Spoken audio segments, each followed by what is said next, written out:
Hello and welcome to JJ Painting. I am JJ and today we're going to be talking all about Chaos Space Marines. Do they need supplements? It's a big question and one we're probably going to have to face before long. So for today we're going to be discussing do they need supplements, and we're going to be painting this model today. Indeed, quite fun, isn't it? Right, so without further ado, let's crack on. Okay, so before we get too far into it, I should probably declare a conflict here. I am a Chaos player. I am a Chaos player in 40k, I am a Chaos player in Age of Sigmar. I do love all things Chaos and everything that comes with it, so I am a teensy bit biased here. However, I'm going to try and make this as an unbiased argument as possible. So let's start off with a reason why the Chaos Legions need supplements. First of all, it does bring them in line with the Space Marine chapters.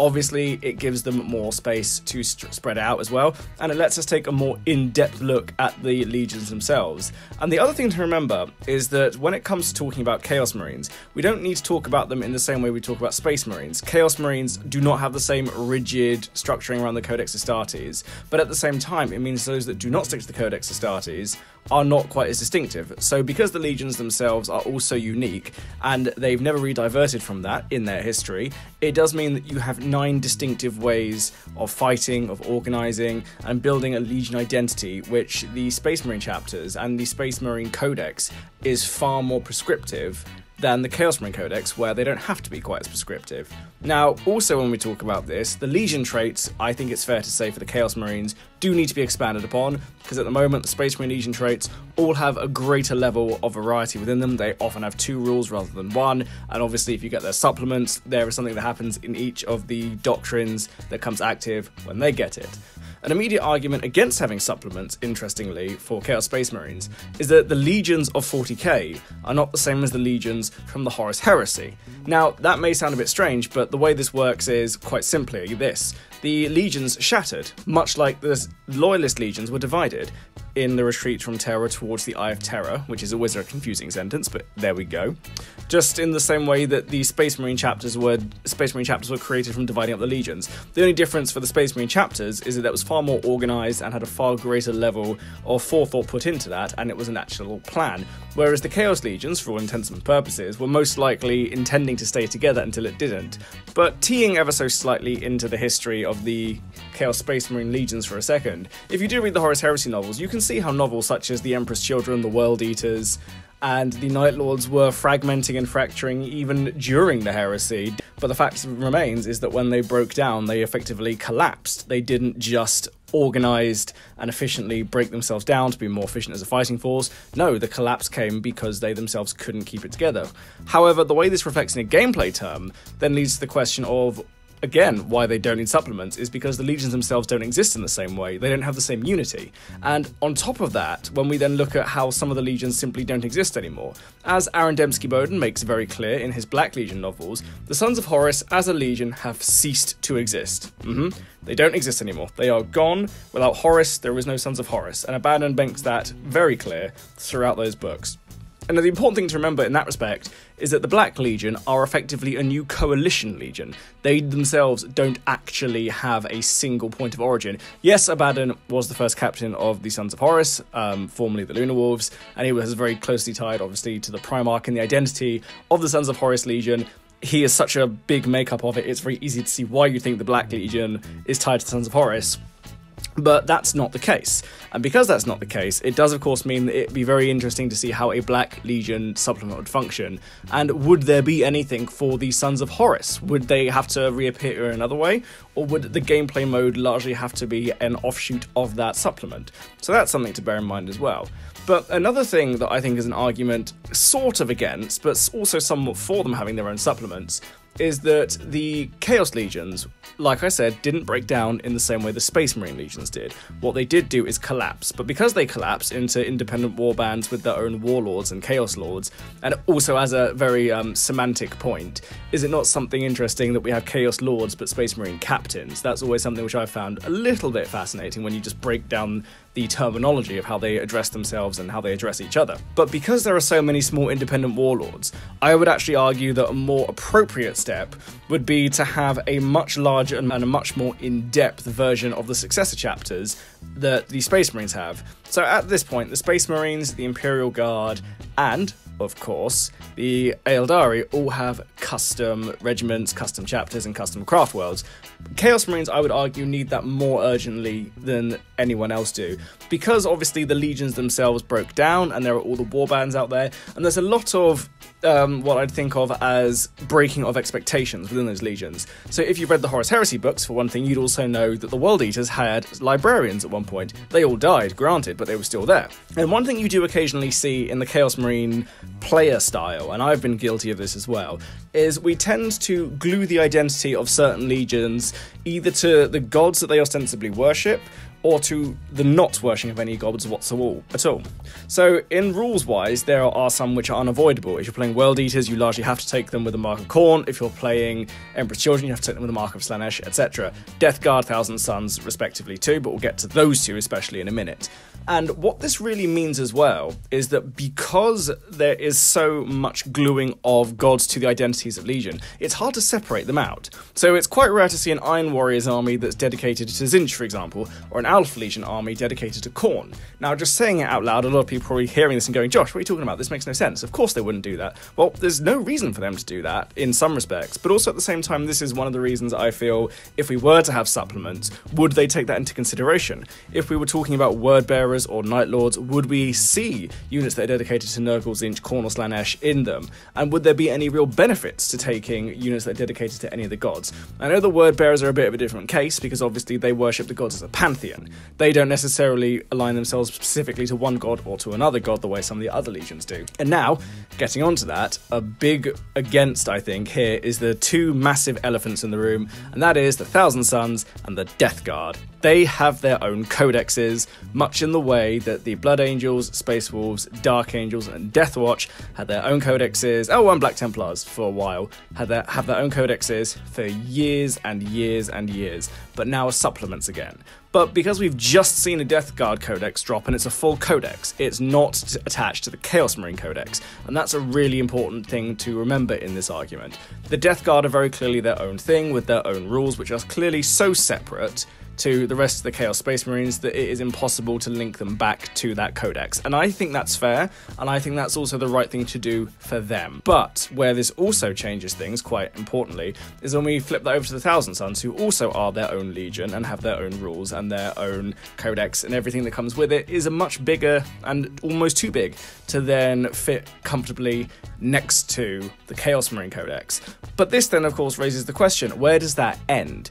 With the Space Marines, in many ways, apart from the Space Wolves arguably, there was no reason to take them out of the Space Marine Codex. With a bit of retrospect and also thinking for a very long time, all of them were supplements to the main Space Marine Codex. It was only relatively recently, in 2008, 2009 sort of time, that we started seeing codexes for those specific chapters coming out in their own right and standing on their own 2 feet. Before then, they were always supplements tied back to the main Space Marine Codex. But when we think about how they are organised as chapters, there was always far less scope for them to branch out and be so different and so unrecognisably different to Space Marines that we couldn't reconcile them back to that codex. Chaos Marines don't have that problem. Where we have Death Guard already, as I say, they are so different that they are irreconcilable to the Chaos Marine codex. But will we see that with Emperor's Children? Will we see that with World Eaters? And I'd actually like to point out, isn't it somewhat interesting how on the Chaos Space Marine transfer sheet that first dropped in 2019 with their new codex, you've got all of the traitor legions on there, except the Emperor's Children and World Eaters, so I think they're getting something. What they're getting, who knows, but they're not on there, and that's something which I think is really interesting. Now, to go with this thought a bit further, is that would then at least indicate, is it possible that the World Eaters and Emperor's Children are due their own codex? Maybe. Big maybe, but maybe. But if they do, where does that leave the rest of the legions, especially things like the Black Legion and even the Red Corsairs? Will they just not have their own codex or their own supplements, or will they just be left within the Chaos Marine codex? So these are all questions that I think are circling around them a lot at the moment. But what this is saying is that these are all very much arguments against them having their own supplements, especially if parts of the army are going down the codex route and some of it isn't. We've seen that with the Space Marines already, and I think it didn't necessarily work for the Space Marines in some people's views, which is why those chapters all now have supplements and not full codexes. But it does work for Chaos Marines because of the sheer difference in tone, in aesthetic, in playstyle, and in general organisation of the army that you need to see less of the homogenized units, and they need their own books in order to make space for what the army could do. And also for the players, it's more exciting. And I genuinely think it'd be hard-pressed to find a Death Guard player who misses not being able to take bikes and havocs, especially at the point they now have things like Death Shroud, Poxwalkers, and Mortarion. Those are all fairly good trade-offs. It's things that are more homogenized to the Chaos Marine Codex, but obviously take away a bit of the unique flavour that comes with being a Death Guard, as opposed to having the things that are uniquely Death Guard and being able to own it. And this is where I get to a very solid reason for the supplements. First of all, it will let the Chaos Marine legions that don't necessarily get as much attention as the other legions a little bit more to work with on paper. As we saw from Faith and Fury, there is a lot to explore within the Chaos Legions, especially ones like the Night Lords, the Word Bearers, and the Iron Warriors, who, just because they don't worship any of the Chaos gods, doesn't necessarily mean there's nothing else to explore there. As we've seen in both the Black Library and in some very interesting army lists over the years, you do see units, whether it's individuals or entire warbands, that dedicate themselves to one god, or do see themselves as being part of the greater pantheon. Now, the important thing to remember with that is that in gameplay terms, it's very hard to see that currently, which is why it's entirely possible we should see some supplements for those legions in order to let them grow and to expand. And, in a very similar vein to the Space Marines, it would be a good way for us to see some new characters and get some new personalities on the board. One of the things that doesn't really get discussed very much when we see special characters is that they tend to be the avatars of an army's personality. When we look at characters like Sicarius, Calgar, and even Guilliman, we get a very clear sense of what an Ultramarine looks like. When we look at Ragnar and Logan and Najal Stormcaller, it's a good sense of what Space Wolves are.